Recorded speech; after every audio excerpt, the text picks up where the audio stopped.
Iran ఒక big shock ఇచ్చింది. American worship Abraham Lincoln పై Iran భారీ అటాక్ చేసినట్లుగా క్లెయిమ్ చేసుకుంటోంది. బ్యాలిస్టిక్ క్షిపణులు వార్షిప్ ను ఢీకొట్టాయంటూ ఇరాన్ ప్రకటించింది. ఈ దాడితో షిప్ వెనక్కి తగ్గిందంటూ కూడా ఇరాన్ ఒక ప్రకటనను విడుదల చేసింది.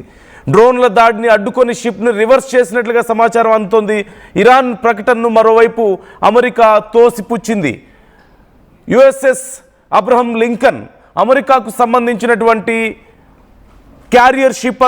అదిగో మనకు కనిపిస్తోంది స్క్రీన్లో, అతిపెద్ద క్యారియర్ షిప్. ఈ నేపథ్యంలో ఈ షిప్ మీద మేము అటాక్ చేశాం అంటూ ఇప్పటికే ఇరాన్ ప్రకటించుకుంది. మేము అటాక్ చేస్తుంటే ఈ షిప్ అలాగే వాళ్ళకి సంబంధించినటువంటి కౌంటర్ స్ట్రైక్ చేసేటువంటి మరికొన్ని షిప్స్ కూడా అక్కడి నుంచి వెనుదిరిగాయి, పారిపోయే ప్రయత్నం చేశారు. మేము అటాక్ చేస్తుంటే మమ్మల్ని తప్పించుకొని అంటూ ఇరాన్ చేసినటువంటి ప్రకటన ఇప్పుడు ఒక్కసారిగా యుఎస్కి మాత్రమే కాదు ప్రపంచ దేశాలను సైతం ఒక్కసారి అలర్ట్ చేశాయి.